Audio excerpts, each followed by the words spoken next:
자, 2017학년도 9월 모평 35번에서 39번 한번 보겠습니다. 이 질문 되게 중요하니까 한번 잘 보시죠. 자, 권리와 의무는 의무의 주체가 될 수 있는 자격을 우리가 권리 능력이라고 하는데, 사람은 태어나면서 저절로 이걸 이제 우리가 생득적이라고 해요.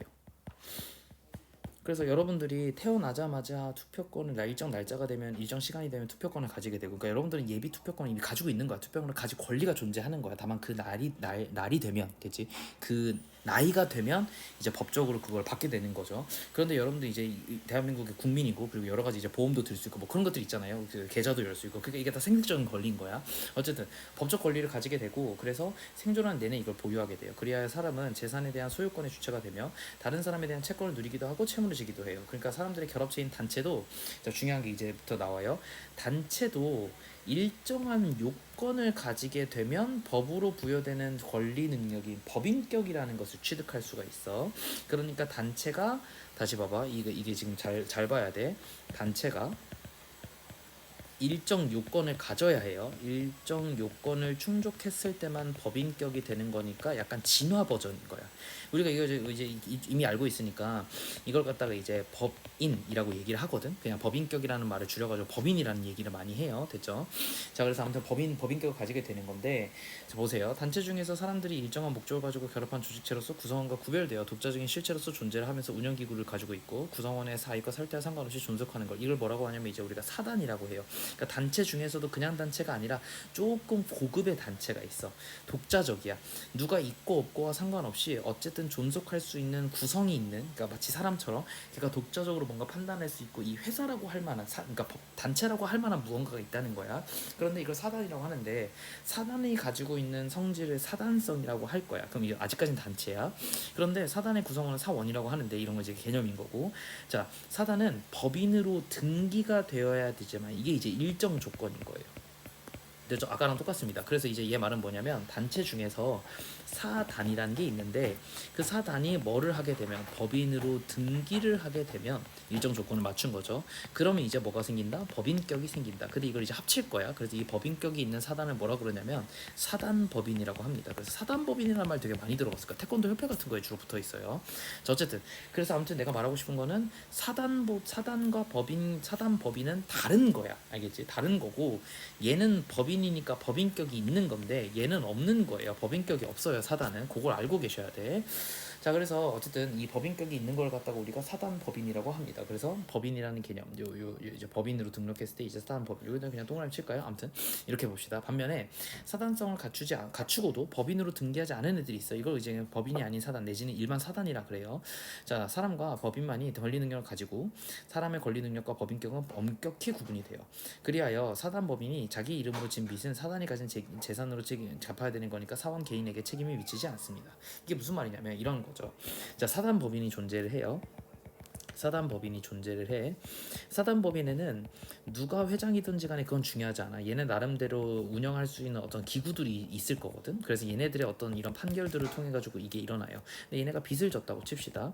근데 여기 이제 대표이사격이 있을 거 아니야. 대표이사관이 있지만 어쨌든 이 빚을 졌다고 쳐요. 그러면 이 빚이 이 사람한테 가는 게 아니에요. 얘가 진 거기 때문에 얘는 멀쩡합니다. 얘는 그냥 나가면 돼요. 알겠죠? 얘는 그냥 멀쩡한 거고, 이 빚은 얘한테만 종속이 때문에 얘가 파산하면 되는 거예요. 얘도 실제로 파산할 수 있어요. 그래서 회사가 망하기도 하잖아요. 그 얘기야. 알겠지? 이해가 되죠? 이렇게.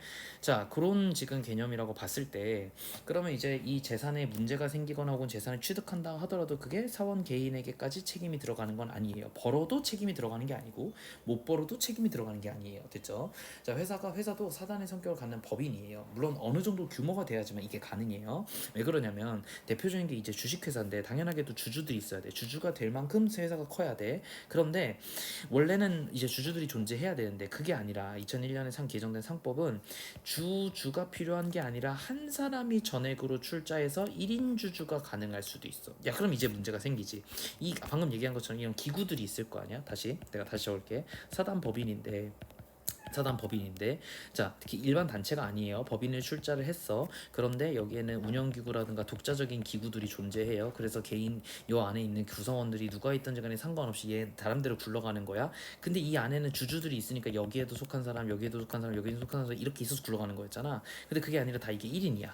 이게 오동건이. 그리고 이거 문제가 되는 거지. 그러면 결국은 얘랑 누가 똑같은 거야? 오동건이랑 똑같은 거잖아. 그렇잖아. 근데 망했을 때 대비해서 얘가 빚을 다 지게 할 수도 있는 거잖아. 그렇잖아. 그러니까 이런 문제들이 있겠지. 딱 대충 생각해봐도. 어쨌든 그래서 1인 주주로 회사를 설립할 수는 있게 만들었어. 이건 이제 회사를 많이 만들어내기 위해서 자영업자들이 조금 더 이제 보호받게 하기 위해서 있는 법들을 만들었어요. 기존에는. 그래서 아무튼 이랬는데 문제는 뭐냐면은 사단성을 갖추지 못했어. 왜? 단체가 아니잖아. 그럼에도 불구하고 어쨌든 법인을 인정해줬어요. 그러니까 애초에 방금 얘기한 것처럼 사단이 돼야지만 사단들이 법인을 등기해서 법인격을 받는 건데 애초에 이걸 안 됐는데 얘를 부여한 거야. 그러니까 지금 이거 굉장히 기형적이라 이 말이지. 얘 말은. 어쨌든 또 여러 주주가 가지고 있던 회사가 주식의 상속. 그러니까 이건 또 다른 얘기야. 봐봐. 원래는 주주가 있던 정상적인 회사인데 주식을 상속하거나 매매하거나 양도해서 한 사람이 다 몰빵될 수도 있잖아. 그럼 이제 처음에는 제대로 된 사단 법인이었는데 시간이 지나면서 어쨌든 1인 대표가 될 수도 있잖아. 그렇게 되면 이제 어떻게 될 거냐니까, 그지? 그래서 무슨 문제가 생길 거냐면 경영의 주체가 회사 개인인지 회사인지 모호해지는 문제가 있어요. 이렇게 됐을 때 문제가 생긴다 이거. 이제 간혹 문제가 생긴다. 이제 여기에 나오는 거예요. 봐봐. 자, 그래서 무슨 문제가 생기냐면 상법상 회사는 이사들로 이루어지는 이사회만이 업무 직행의 의결 기관을 가질 수가 있어요. 그래서 이사회에 소집한다. 이게 그냥 나오는 게 아니야. 내가 어떤 회사의 중요한 결정을 하기 위해서는 혼자 할 수 있는 게 아니야. 반드시 얘네가 있어야 돼. 그리고 대표이사는 그냥 이사들 중에 한 명이야. 이사회에서 선출된 기관이야. 그러니까 대표이사는 실질적으로는 이사 전체를 대표하고 그래서 회사 전체를 대표하는 건 맞아요. 그렇지만 얘 혼자서 모든 걸 결정할 수 있는 거 아니에요. 실제로는. 그리고 회사는 대표이사는 미안해. 이사의 선임과 이사의 보수는 이사의 선임과 보수는 당연하게 주주총회에서 결정해야 돼요. 아무나 할 수 있는 게 아니에요. 근데 한 사람뿐이면 아니 지가 다 할 거 아니야. 그렇잖아. 그러니까 문제가 있을 수 있다. 이게 이제 이따가 나올 거야. 그래서 결국 어떻게 될 거냐면은 1인인 경우에는 결국은 허울만 남을 수밖에 없어. 그러니까 이처럼 회사의 운영이 주주 한 사람의 개인 사업과 다름없이 이루어지고 회사라는 이름과 형식은 장식에 지나지 않는 경우에 여러 가지 문제가 생길 수 있어. 특히나 그러니까 이걸 이제 공정하지 않다 혹은 이제 그 투명하지 않다라고 얘기하는데 회사와 거래 관계에 있는 사람들이 재산상의 피해를 입을 수도 있겠죠. 예를 들어서 이럴 수도 있지. 내가 이제 지금 이런 상황에서 내가 어떤 거래처한테 한 100억의 물건을 사요. 물건을 사. 그럼 여기 이제 B라는 회사가 있을 거야. 그래놓고 내가 이 돈을 안 줘요. 돈을 안 주고 그냥 뭐라고 하냐면 야 우리 배가 없어 우리 망할게 그래가지고 얘가 망했어. 근데 나는 그 물건 가지고 잘 살고 있거든. 이런 문제가 되는 거잖아. 그죠? 이게 이런 얘기야. 그지? 자, 이때 그래서 이런 경우에만 어떻게 할 거냐면 이런 특정한 거래 관계에 관해서만 예외적으로 회사의 어떤 법인권을 갖다가 일치적으로 부인하고 회사와 주주를 동일시한다라는 법인격 부인론이 제기되고 있어요. 자, 이에 대해서 되게 중요한 게 나올 거예요. 봐봐. 현관매질 한번 칠게. 꼭 쳐야 돼. 법률은 이에 대해서 명시적으로 규정하고 있지 않아요. 자, 별표 2개 치세요. 법률에서는 이 경우에 어떻게 해야 된다라고 나와 있지 않아. 그러니까 법률은 뭐만 지금 인정한 거야. 공식적으로는 1인 주주만 인정한 거야. 됐지? 1인 주주의 문제점에 대해서는 얘기한 적이 없어. 다만 이거에 대해서 법원은 권리 남용의 조항을 끌어들여서 이를 받아들이고 있어요. 자, 법인격 부인론은 실제로 명시적인 건 아니에요. 명시적인 건 아니지만 법원에서 이거를 관습적으로 받아들이고 있다. 관용적으로 뭐 이런 표현도 괜찮을 것 같아. 관용적으로 이를 허용하고 있다 정도로 이해를 하게 될 것 같아요. 왜냐면 이제 피해를 방지하기 위함이야. 법률이 있는 게 아니에요. 그러니까 이론적으로는 가능하지만 실제로는 불가능하다. 그지? 법적으로는 어쨌든 좀 안 된다 이런 얘기야. 어쨌든 자, 회사는 1인 주주에게 완벽하게 지배되어서 회사의 회계나 주주총회나 이사의 운영이 적법하게 작동하지 않는데도 회사에 관한 책임을 묻는 거는 이제 문제가 된다고 쓰니까 이렇게 된다는 거예요. 자, 지문 한번 보겠습니다. 97번부터 한번 볼게요. 자, 밑글을 통해서 알 수 있는 내용으로 적절하지 않은 것은. 자, 아는 것은이니까 이렇게 물결 쳐놓고 봅시다. 1번 사단성을 갖춘 단체는 그 단체를 운영하기엔 기구를 둬야 돼요. 그 기구를 뭐라고 그랬냐면 이제 주주총회라고 얘기했죠. 주주총회뿐만 아니라 이사회 됐지? 이사회를 통해 가지고 이제 그 단체를 운영하게 되죠. 실질적으로. 그러니까 이런 어쨌든 독자적인 기구들을 둬야 돼. 그러니까 이건 맞는 거지. 그지? 2번 주주가 여러 명인 주식회사인 주주는 사단의 사원에 해당돼요. 그렇죠. 당연하죠. 그죠? 당연한 거야. 주주는 당연히 사원인 거예요. 그죠? 2번 맞고 3번 법인격을 얻은 사단은 재산의 소유권의 주체가 될 수 있어요. 될 수 있죠. 아까 질문에 나왔죠. 자, 이걸 갖다 우리가 뭐라고 하냐면 사단법인이라고 하는데 어쨌든 법인이 된 거면은 여러 가지 권리들을 가진다고 했어요. 그 권리 중에 대표적인 게 이제 재산의 소유권이죠. 4번. 그래서 사단법인들은 자기의 계좌를 틀 수가 있어요. 됐죠? 4번. 사단법인의 법인격은 구성원의 가입과 탈퇴할 관계없이 존속해요. 그게 이제 핵심이었잖아요. 그잖아. 이게 이제 되게 중요한 개념이었잖아요. 5번. 자, 사람들이 결합한 단체의 권리와 의무를 잡아봐. 결합한 단체는 뭐냐면은 사단이죠. 그죠? 근데 이걸 권리와 의무를 가지는 거는 법인이에요. 그러면 이 제도는 법인 등기 제도죠. 그죠? 그러니까 이거는 뭐가 아니에요? 사단의 개념이 아니에요. 그래서 5번이. 그러니까 내가 이거 이제 이런 개념들이 나오면 이 개념을 교묘하게 혼란해놓어서 놓는다고 했잖아. 그지? 그러니까 틀린 거지. 98번 봅시다. 자, 이해로 적절한 것은. 자, 1번이 무조건 맞죠. 대표이사는 주식회사 기표하는 기관이다라고 대놓고 지문에 나와 있잖아요. 맞는 거예요. 2번. 1인 주식회사는 대표이사가 법인격을 갖는다. 자, 뭐가 틀렸냐면 회사가 법인격을 갖는 거예요. 1인이라고 할지라도 회사가 법인격을 가져야 됩니다. 법인격이잖아요. 그죠? 자, 3번. 대표가 되는 거지. 그지? 법인격은 회사가 갖는 거야. 1인이라고 할지라도. 3번. 주식회사의 이사회에서는 자, 봐봐. 아까 옆에 나와 있어. 이사회에서 뭘 한다고 얘기했어? 걔네 보수와 아까 어디 나와 있냐? 자, 이사의 선임과 이사의 보수는 주주총회에서 한다 그랬잖아요. 이거 그대로 나왔잖아요. 그러니까 이사회가 아니죠. 주주총회죠. 됐죠? 주식회사에서는 주주총회가 업무집행의 의결기관, 업무집행의 의결기관은 이사회라고 얘기했잖아요. 그러니까 이걸 섞어놨다고. 이런 개념들을 둘이 섞어놔서 문제를 놔요. 여러 주주가 모여서 설립된 주식회사는 여러 가지 주식을 분배하는 과정에서 1인 주식회사로 될 수가 있죠. 그죠? 있는 경우로 분명히 얘가 예시를 들었죠. 그죠? 그래서 이렇게 틀렸다고 보면 이제 1번이 답이다. 이렇게 정리하시면 될 것 같고 넘어갑시다. 자, A와 ES의 문법상의 의미로 이해 적절하지 않는 것은 이렇게 나와 있는데 이거 이제 답이 5번인데 아까 뭐라고 나와 있었냐면 이게 이제 허울뿐이다 뭐 약간 이런 표현이었을 거야. 내가 이걸 풀어주는 이유는 봐봐. 어쨌든 얘는 회사의 자산이 감소한 거는 상관이 없어.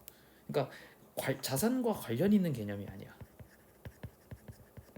허울뿐이라는 건 뭐냐면은 그냥 권리 능력은 있는 거야. 권리 능력은 있는데 자산이 그러니까 누릴 수 있게 없게도 틀린 거죠. 그죠? 누릴 수 있는 거예요. 누릴 수 있는데 자산이 감소하거나 자손이 없거나겠지. 이해돼? 무슨 말이지? 다시 봐봐. 자손이 감소하여가 그치 봐봐. 미안해 졸려서 그래. 회사의 자산이 감소했다는 얘기는 그치 자산 한거 맞지. 왜냐면 허울뿐이다니까. 허울뿐이다는 얘기는 얘네가 지금 빚을 졌다는 얘기니까. 그치 자산이 감소한 거 맞아. 이까지 맞는데 미안해. 그런데 권리 능력을 누리는 건 여전히 맞는 거야. 그래서 이게 틀린 거라고. 이해되죠? 그러니까 자산과 관련 없이 권리 능력이 있는 거야. 알겠죠? 다시 정상이 됐어요. 자, 그래서 5번이 틀린 거고. 자, 100번 봅시다. 자, 니은은 무슨 얘기냐면 법인격 부인론이에요.